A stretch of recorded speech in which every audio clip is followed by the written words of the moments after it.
अस्सलामुअलैकुम। मेरा नाम मोहम्मद मज़हर आज़म है और मैं डाउ मेडिकल कॉलेज में सेकंड ईयर एमबीबीएस का स्टूडेंट हूँ। सो लास्ट टाइम हम बात कर रहे थे न्यूक्लिक एसिड की और उसी टॉपिक को कंटिन्यू करते हैं। ठीक है। सो लास्ट टाइम मैंने आपको बेसिक स्ट्रक्चर बताया था कि न्यूक्लिक एसिड होता है वो किस चीज़ से मिलके बना होता है। ठीक है। और मैंने ये बताया था कि उसके अंदर न्यूक्लियोटाइड होते हैं। फिर मैंने ये बताया था न्यूक्लियोटाइड जो होते हैं वो एक राइबोज शुगर से मिलके बनते हैं, यानी बीच में एक राइबोज शुगर होती है, चाहे वो राइबोज हो या डीऑक्सी राइबोज हो। अब राइबोज किस में होगी, याद रखना, राइबोज शुगर उसमें होगी जिसमें आरएनए होगा। तो आरएनए बनाने के लिए हम कौन सी शुगर इस्तेमाल करते हैं? Ribose sugar. राइबोज शुगर का मतलब है उसमें ऑक्सीजन पूरे हैं। और डीएनए बनाने के लिए डीएनए बनाने के लिए हम यूज़ करते हैं डीऑक्सी राइबोज शुगर। कौन सी शुगर? Deoxy ribose sugar. तो ये बात आपने याद रखनी है। इसी तरह आरएनए बनाने के लिए जो न्यूक्लियोटाइड होता है वो भी होता है राइबो न्यूक्लियोटाइड, और जो डीएनए बनाने के लिए न्यूक्लियोटाइड होता है वो होता है डीऑक्सी रिबो न्यूक्लियोटाइड। ठीक है। सो ये डिफरेंस हो गया। फिर हमने कहा कि जो हमारे न्यूक्लियोटाइड होते हैं वो आपस में बॉन्डेड होते हैं with the help of phosphodiester bond. और फॉस्फोडाइस्टर बॉन्ड क्या करता है? वो एक ग्रुप के कार्बन नंबर 3 को दूसरे शुगर ग्रुप के कार्बन नंबर 5 के साथ बॉन्ड करवाता है। बीच में फॉस्फेट ग्रुप मौजूद होता है और इस बॉन्ड को हम कहते हैं फॉस्फोडाइस्टर बॉन्ड। ठीक है। और इसमें कार्बन 3 और कार्बन 5 जो होते हैं, जो अलग अलग शुगर के बीच में होते हैं। ठीक है। यानी कि अगर मेरा एक शुगर ये है, ये कार्बन नंबर 3 पे देखो ये एक बॉन्ड आ रहा है, ठीक है, ये बॉन्ड ये यहाँ से स्टार्ट हुआ और ये कार्बन नंबर 5 है, ये इसमें यहाँ जुड़ गया, तो ये एक पूरा बॉन्ड बन गया। ठीक है। तो ये होता है इसमें। तो खैर ये रिवीजन था। अब हम नया टॉपिक स्टार्ट करते हैं। हमारा जो है स्ट्रक्चर ऑफ डीएनए। डीएनए जो है एक तरह का हेरिडिटरी मटेरियल है। हेरिडिटरी मटेरियल का मतलब ये होता है कि आपके डीएनए के अंदर वो आपकी पूरी इन्फॉर्मेशन स्टोर्ड है जो आपके आगे आपके बच्चों में ट्रांसफ़र होगी। ठीक है। चाहे वो आपके हेयर कलर्स हों या फिर कि आपकी आइज़ का कलर क्या होगा। ठीक है। ये सब कुछ जो है it is already stored in your DNA in form of codes. ये सब कुछ जो है आपके डीएनए में कुछ कोड्स की सूरत में मौजूद है। ये कोड्स क्या होते हैं यार? कोड जो होता है बेसिकली वो न्यूक्लियोटाइड जो मैंने ऊपर पढ़ा है ना आपको, वो न्यूक्लियोटाइड का सीक्वेंस होता है। तो 3 न्यूक्लियोटाइड मिलके ना एक कोड बनाते हैं। ठीक है। तो अगर पेपर में सवाल आ जाए कि what is code in DNA, it is a sequence of 3 nucleotide. 3 nucleotide का सीक्वेंस जो होता है उसको हम कोड कहते हैं। डीएनए की बात करते हैं। डीएनए का स्ट्रक्चर जो था वो वॉटसन और क्रिक ने बताया था। तो वॉटसन एंड क्रिक जो थे उन्होंने डीएनए के स्ट्रक्चर के बारे में हमें एक्सप्लेन किया था और इसी वजह से इनको नोबेल प्राइज़ भी दिया गया था। ठीक है। अगर डीएनए की बात करें तो डीएनए का स्ट्रक्चर जो है बेसिकली देखिए, डीएनए स्ट्रक्चर जो है ना ये डबल हेलिकल है। डबल हेलिक का मतलब है हेलिक्स होती है ये वाली शेप, मैं यहाँ शो करूँ आपको, तो हेलिक्स इस तरह की शेप होती है। ठीक है। तो ये डबल हेलिक्स है। डबल हेलिक्स का मतलब है एक तो इस तरह है, उसके ऊपर एक और हेलिक आ रहा है जो उसको मतलब कवर अप कर रहा है। ठीक है। तो हेलिक का मतलब ये होता है। तो डीएनए जो है डबल हेलिक है। डबल हेलिक का मतलब है कि उसके अंदर 2 इस तरह के स्ट्रैंड्स मौजूद हैं। तो डीएनए एक डबल हेलिकल स्ट्रक्चर है जिसमें 2 स्ट्रैंड मौजूद हैं। एक जो हेलिक्स होता है ना उसका जो सिंगल हेलिक्स होता है ये वाला, ठीक है, it is made up of 4 types of nucleotide. मैंने कहा था ना डीएनए जो होता है वो 4 तरह के न्यूक्लियोटाइड से मिलकर बनता है। इसी तरह डीएनए जो होता है खुद किससे मिलकर बनता है? इन हेलिकल स्ट्रैंड से मिलकर बनता है। तो ये जो एक हेलिक होता है डीएनए का, जो एक हेलिक का स्ट्रक्चर होता है, जो एक हेलिक्स होता है, इसमें 4 तरह के न्यूक्लियोटाइड मौजूद होते हैं। और 4 तरह के न्यूक्लियोटाइड जो होते हैं ना वो अलग अलग उनकी मतलब कभी एडेनिन पहले आएगा, कभी ग्वानिन पहले आएगा, तो इस तरह अरेंज होते हैं। तो अब ये तो एक हेलिक्स हो गया। अब इस हेलिक्स के साथ ना ऐसा नहीं है कि कोई भी दूसरा हेलिक्स उठ के आ जाएगा और उसके साथ पेयर अप कर लेगा। देखो हेलिक्स की ना पेयरिंग होती है और ऐसा नहीं होती कि कोई भी हेलिक्स उसके उठे और उठ के आ जाए और उसके साथ पेयरिंग कर ले। जिस तरह हमारा ये एक स्ट्रैंड है, ये एक हेलिक्स का पार्ट होगा। ठीक है। और ये दूसरा स्ट्रैंड है, ये दूसरे हेलिक्स का पार्ट है। जो 2 हेलिक्स हैं आपस में बॉन्ड बना रहे हैं। ठीक है। सो तो दूसरा हेलिक्स है ऐसे कोई भी उठ के नहीं आ जाता, बल्कि दूसरा हेलिक्स जो होता है वो पहले हेलिक्स के कॉम्प्लीमेंट्री होता है। क्या होता है? कॉम्प्लीमेंट्री। सवाल पैदा ये होता है कि कॉम्प्लीमेंट्री चीज़ क्या होती है? ठीक है। कॉम्प्लीमेंट्री का मतलब होता है कि if one helix contain adenine, the opposite और complementary helix will contain thymine, whereas cytosine is complementary to guanine. Complementary का मतलब है यार डीएनए जब बनता है ना तो उसमें नाइट्रोजिनस बेसिस होते हैं, मैंने इसकी बात की थी। ठीक है। प्यूरिन्स भी होते हैं, पायरेमिडीन्स भी होते हैं। प्यूरिन जो होते हैं 2 रिंग वाले होते हैं, पायरेमिडीन जो होते हैं हमारे वो 1 रिंग वाले होते हैं। ठीक है। प्यूरिन जो होते हैं उसमें एडेनिन और ग्वानिन आ जाता है। ठीक है। प्यूरिन्स के अंदर आपका एडेनिन और ग्वानिन आ जाता है। बाकी पायरेमिडीन के अंदर आपका साइटोसिन आ जाता है, थायमिन और यूरेसिल। तो पायरेमिडीन को याद करने का तरीका है सीपीयू होता है ना, सीपीयू ना करो आप, सीटीयू कर दो। तो साइटोसिन आ जाता है, थायमिन आ जाता है और यूरेसिल आ जाता है किसके अंदर, आपके पायरिमिडीन के अंदर। तो ये जो नाइट्रोजनस बेसिस होते हैं ना, वो मौजूद होते हैं अंदर की तरफ, इस हेलिक्स के अंदर की तरफ मौजूद होते हैं। इस हेलिक्स के भी ये सारे नाइट्रोजनस बेस अंदर की तरफ होंगे। तो फिर क्या करेंगे, ये जो नाइट्रोजनस बेस होती है ना, एक हेलिक्स का नाइट्रोजनस बेस, ठीक है, एक हेलिक्स का नाइट्रोजनस बेस, एक हेलिक्स में होता क्या है, एक हेलिक्स में बहुत सारे न्यूक्लियोटाइड होते हैं। तो एक हेलिक्स में जो एक न्यूक्लियोटाइड है उसका नाइट्रोजनस बेस बॉन्ड करता है दूसरे हेलिक्स में मौजूद उसके न्यूक्लियोटाइड के बेस से, ठीक है। तो यानी कि नाइट्रोजनस बेस की आपस में पेयरिंग होती है। और पेयरिंग का रूल है, सही है, जो आपने हमेशा याद रखना है कि एडेनिन जो होता है हमेशा बॉन्ड करता है थायमीन के साथ, ठीक है। एडेनिन हमेशा, देखो ए से एडेनिन है, ये बॉन्ड बना रहा है थायमीन के साथ, और जो गुआनिन है या साइटोसिन है वो आपस में करते हैं। तो सीजी हमेशा साथ होते हैं, ठीक है, और हम एडेनिन और थायमीन हमेशा साथ होते हैं डीएनए में, ठीक है। आरएनए में भी ऐसा ही होता है, बस आरएनए में फ़र्क क्या जाता है कि जो एडेनिन और थायमीन है ना, आरएनए के अंदर थायमीन होता ही नहीं है, वहाँ आरएनए में थायमीन की जगह यूरेसिल आ जाता है, ठीक है। तो जहाँ पर आरएनए होगा उसमें एडेनिन और यूरेसिल की बॉन्डिंग होगी, बाकी साइटोसिन और गुआनिन तो कभी एक दूसरे का साथ नहीं छोड़ते हैं, ठीक है। ये बात समझ में आई।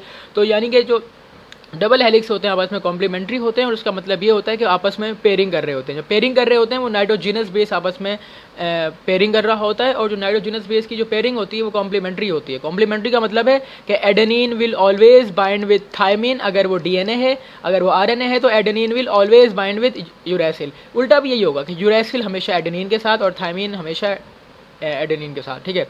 तो AU और AD की जोड़ी बनती है और CG की जोड़ी बनती है, ठीक है।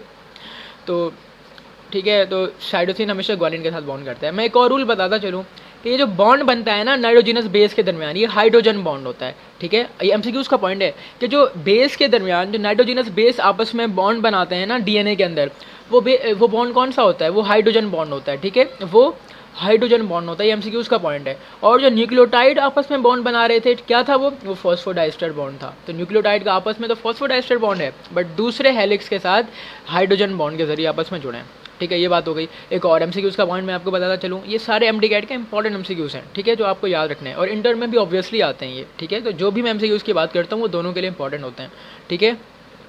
सो मैं अगर आगे बात करूँ कि हाँ, मैं हाइड्रोजन बॉन्ड की बात कर रहा था, तो यार याद रखिएगा, हमेशा याद रखना है कि एडेनिन और जो थायमीन का बॉन्ड है ना वो डबल बॉन्ड है।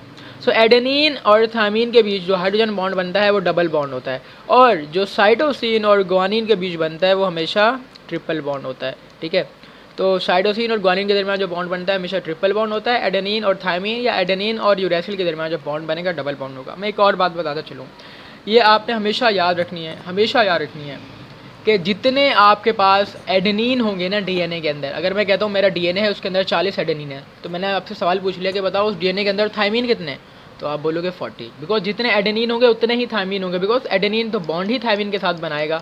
अगर मैं आरएनए की बात करूँगा तो मैं बोलूँगा जितने एडेनिन होंगे उतने थायमीन तो उसमें होगा ही नहीं, तो यूरेसिल होंगे, और जितने साइटोसिन होंगे उतने गुआनिन होंगे, जितने साइटोसिन होंगे उतने गुआनिन होंगे। और एक और बात, ये तो मैंने उनकी इस तरह कह दिया कि एडेनिन और थायमीन बराबर होंगे साइटोसिन गुआनिन। मैं यूँ भी कह सकता हूँ कि जितने प्यूरिन्स होंगे, यानी कि जितने डबल रिंग होंगे ना उतने ही सिंगल रिंग होंगे। आप यहाँ देखो कि जहाँ पर भी डबल रिंग मौजूद है उसके साथ हमेशा एक सिंगल रिंग बॉन्ड बना रहा है। तो डबल रिंग इज क्या है, डबल रिंग क्या है, एडेनिन और गुआनिन क्या है, हमारे प्यूरिन्स हैं। जितने प्यूरिन्स होंगे, जितने डबल रिंग होंगे उतने ही पायरामिडीन होंगे, उतने ही सिंगल रिंग होंगे। तो ये मैंने बहुत इंपॉर्टेंट MCQs बताए हैं। अगर आप चाहें तो वीडियो पॉज करके इनको राइट डाउन भी कर लें, बहुत इंपॉर्टेंट MCQs थे, ठीक है।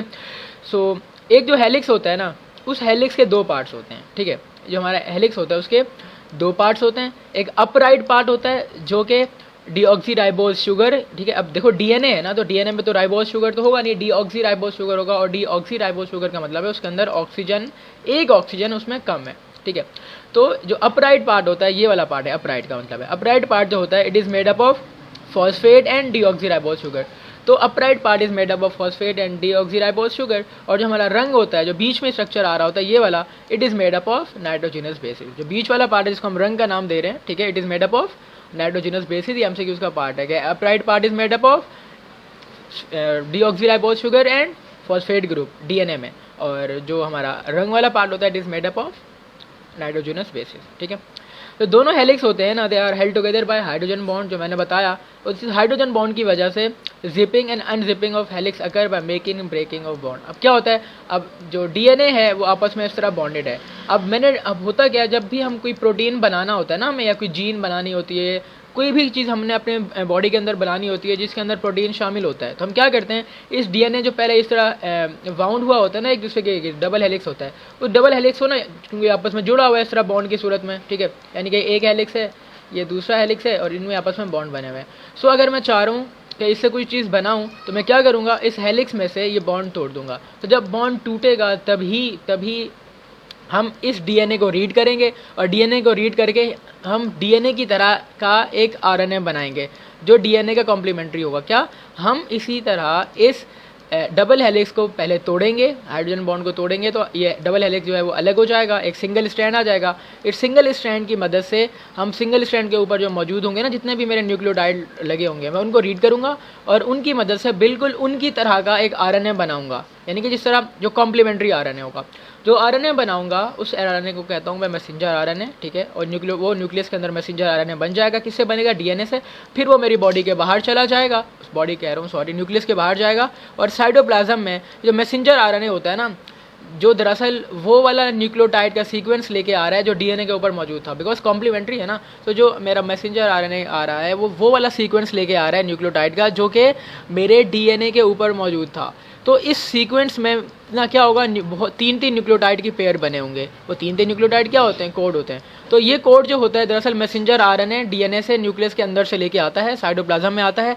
इस कोड को डिकोड किया जाता है with the help of ribosome, और फिर प्रोटीन बनाए जाते हैं, ठीक है। इनको डिकोड किया जाता है, फिर डिकोड करके जो अमाइनो एसिड होता क्या है, जो भी न्यूक्लियोटाइड का सीक्वेंस होता है ना, जो कोड होता है, इसको हम रीड करते हैं with the help of transfer RNA. Transfer RNA एक आरएनए की टाइप है, वो आता है और मैसेंजर आरएनए पे मौजूद न्यूक्लियोटाइड का सीक्वेंस रीड करता है, और फिर अगर वो न्यूक्लियोटाइड का सीक्वेंस इससे मैच कर जाता है तो इसके साथ हमेशा एक अमाइनो एसिड मौजूद होता है, और ये क्या करता है, वहाँ पर मैसेंजर आरएनए के ऊपर ये इस तरह अमाइनो एसिड आपस में बहुत सारे लगाना स्टार्ट कर देता है। जब बहुत सारे अमाइनो एसिड आपस में मिलते हैं तो क्या बन जाता है, प्रोटीन बन जाता है। सो ये आगे हमारा एक टॉपिक आएगा जीन के सिंथेसिस का, कि किस तरह हम ट्रांसक्रिप्शन करते हैं, ट्रांसलेशन करते हैं, ये मैंने उसकी एक समरी बता दी आपको, ठीक है, ताकि आगे आसानी हो जाए हमारे लिए। तो क्या होता है कि हाइड्रोजन बॉन्ड टूटते हैं और बनते क्यों हैं, ताकि हम इनको अलग करें, अनजिप करें हेलिक्स को, और ताकि यहाँ से हम प्रोटीन का सिंथेसिस कर पाएँ। कह रहे हैं हेलिक्स जो होते हैं वो डायरेक्शन में ऑपोजिट होते हैं। इसका मतलब है एक जो चेन जो होती है वो 5 प्राइम टू 3 प्राइम एंड होती है। 5 प्राइम टू 3 प्राइम का मतलब है कि अगर मेरी एक चेन ये है और दूसरी चेन ये है, तो जो एक चेन जो है उसका 5 एंड ऊपर होगा, 3 एंड नीचे होगा, यानी अप क्या है 5 है, डाउन क्या है 3 है, और दूसरी चेन होगी उसका 5 नीचे होगा और 3 अप होगा। बिकॉज हमने कहा था ना कि जो बॉन्ड बनता है वो 3 और 5 के बीच भी बन रहा होता है, ठीक है, ठीक कार्बन के दरमियान, तो उसके लिए, ठीक है। सो होता क्या है, एक जो चेन होता है, एक जो हेलिक्स होता है वो 5-3 होता है, दूसरा क्या होता है 3-5 होता है, ठीक है। सो ये हम यही बात कर रहे हैं कि जो हेलिक्स होते हैं they run opposite in direction, ठीक है, they are opposite in direction, other run from 3 to 5 upward, ठीक है। Distance between two helix remain same from one end other end that is 20 angstrom, ये एंगस्ट्रॉम कहते हैं को, ठीक है। सो एक हेलिक्स जो है दूसरे हेलिक्स से जुड़ा हुआ तो है, लेकिन इस तरह का स्ट्रक्चर बना हुआ है ना जिसमें बीच में बॉन्डिंग है, तो ये जो बॉन्ड का जो डिस्टेंस है ना दोनों के बीच में, एक हेलिक्स और दूसरे हेलिक्स के बीच में, that is 20 angstrom, that is 20 angstrom, ठीक है। और each of the double helix, जो डबल हेलिक्स होता है हमारा, each of the duplex consist of 10 base pair. इसमें कितने बेस पेयर होते हैं, 10 पेयर होते हैं, ठीक है। एक टर्न में जो एक टर्न होगा, ठीक है, उसमें 10 बेस पेयर होते हैं, एक डुप्लेक्स में 10 बेस पेयर होते हैं, ये एमसीक्यूज का पॉइंट है, ठीक है। ये था हमारा डीएनए का स्ट्रक्चर, ठीक है। अब लास्ट टॉपिक रह गया है, लास्ट टॉपिक तो नहीं है खैर, ये जीन का सिंथेसिस है, और इसके बाद हम कंजुगेटेड मॉलिक्यूल्स पढ़ेंगे, और इस तरह हमारा ये चैप्टर कंप्लीट हो जाएगा। सो मैं उम्मीद करता हूँ कि आपको ये वीडियो अच्छी लगी होगी, जिसमें हमने डीएनए के स्ट्रक्चर को डिटेल में पढ़ा है, और ये बहुत इंपॉर्टेंट सवाल है, डीएनए का स्ट्रक्चर आपके पेपर में आ सकता है, जिसमें आपको ये सारे पॉइंट्स लिखने होंगे, ठीक है। और जो मैंने समरी बताई है आप उसको याद करें, एक दफ़ा वीडियो दोबारा देख लें, इससे आपको इंशाल्लाह पक्का भी हो जाएगा, और सारे एमसीक्यूज़ के पॉइंट्स मैंने कवर कर दिए हैं। तो इंशाल्लाह मिलते हैं फिर नेक्स्ट वीडियो में, तब तक के लिए अल्लाह हाफ़िज़।